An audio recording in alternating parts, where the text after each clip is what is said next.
আসসালামু আলাইকুম আপুরা, সবাই কেমন আছেন?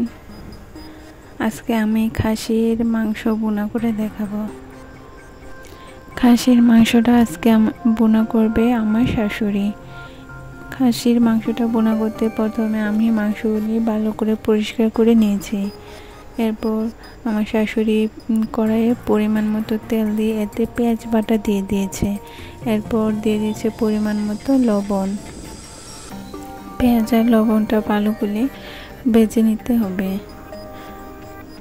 কিছুক্ষণ ভাজা হয়ে গেলে এতে দিয়ে দিবে পরিমাণ মতো সকল মশলা। এখানে আমি এলাচ, দারচিনি, গোলমরিচ, তারপরে লবঙ্গ, এই সবগুলো একসাথে পাটায় বেটে নিয়েছিলাম। আদা, রসুন আর জিরা বাটা সব উপকরণ একসাথে দিয়ে কিছুক্ষণ ভেজে নেব। ভাজার মাঝখানে আমার শাশুড়ি সামান্য হলুদ আর ধনিয়া গুঁড়ো দিয়ে দিয়েছিল।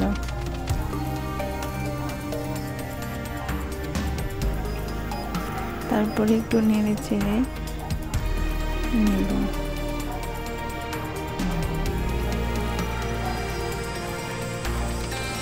এরপর পরিমাণ মতো মরিচের গুঁড়োটা একটু বেশি দেওয়া হয়েছে।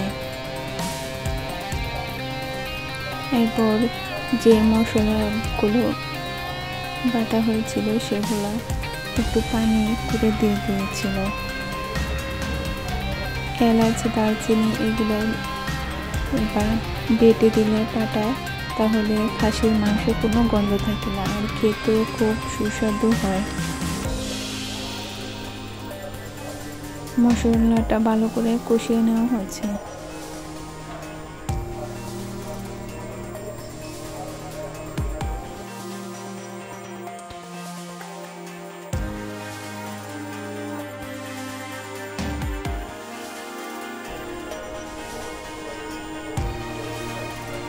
মশলা যত কষাবেন মাংসটা খেতেও তত ভালো লাগে।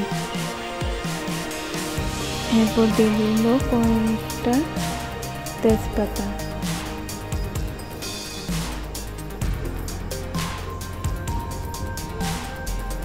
এদিকে আমি ভালো করে পরিষ্কার করে খাসির মাংসগুলো ধুয়ে রেখেছিলাম।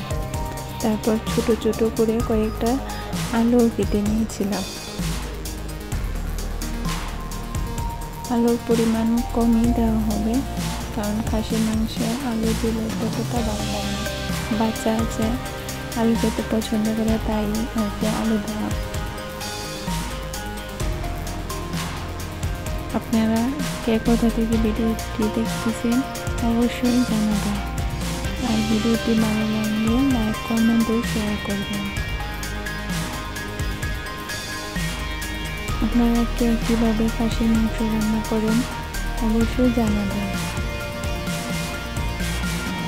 আমি কখনো খাসির মাংস রান্না করিনি, আর আমার কাছে খেতেও খাসির মাংস ততটা ভালো লাগে না, কিন্তু এইভাবে রান্না করলে অনেক মজা হয়। এলাচ আর দারচিনি যদি বেটে দেওয়া হয় তাহলে মাংসটা খেতে গন্ধ করে না আর খেতে অনেক ভালো লাগে। এরপর নেড়ে চেড়ে ভালো করে মাংসটা কষিয়ে নেওয়া হবে। মাংসটা যত কষানো যায় ততই মাংস খেতে তত সুস্বাদু হয়। আমার চ্যানেলে নতুন নতুন ভিডিও পেতে অবশ্যই সাবস্ক্রাইব করে রাখবেন। আর ভিডিওটি ভালো লাগলে অবশ্যই জানাবেন।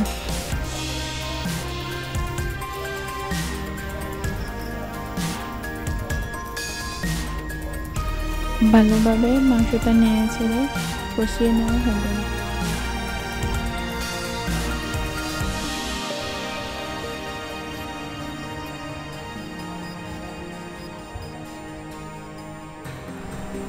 কষানোর মাঝখানে তেলের পরিমাণ কম হয়েছিল মনে হয়, আমার শাশুড়ি আবার তেল দিয়ে দিয়েছিল।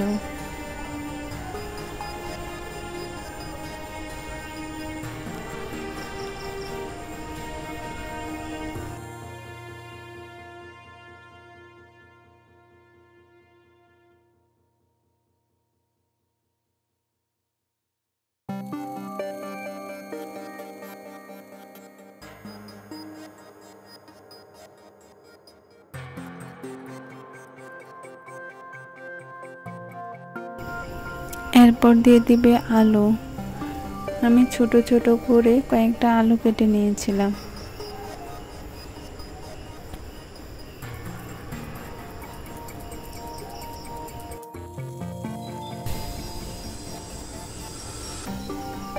আলু দিয়ে আমি 10 মিনিটের মতো ঢাকনা দিয়ে ঢেকে দিয়েছিলাম। এরপর আবার ঢাকনা উঠিয়ে ভালো করে নেড়ে ছেড়ে দেব। মাংসটা কালারের জন্য আমি একটা টমেটো দিয়ে দিয়েছি।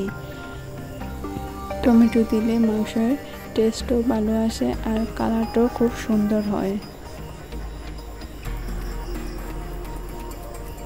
এরপর নেড়ে ছেড়ে ভালো করে পানি শুকিয়ে নেব। কষানোর সময় মাংসের ঝোলটা ভালো করে শুকিয়ে গেলে তারপর দিয়ে দিব মাংস সিদ্ধ হওয়ার জন্য চুল। মাংসটা যেহেতু কষানোর সময় অর্ধেক সিদ্ধ হয়ে গেছে, সেজন্য মাংসের চুলের পরিমাণটা একটু কমই দেওয়া হয়েছে। আর চুলটা দিয়ে আমি তেজপাতাগুলো উঠিয়ে নেব।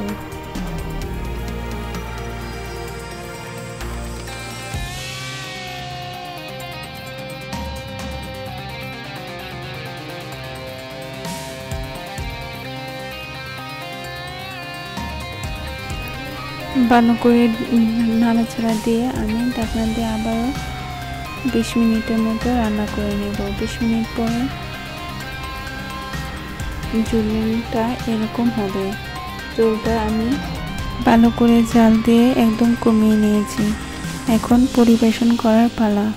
আমার ভিডিওটি দেখার জন্য সবাইকে অসংখ্য ধন্যবাদ।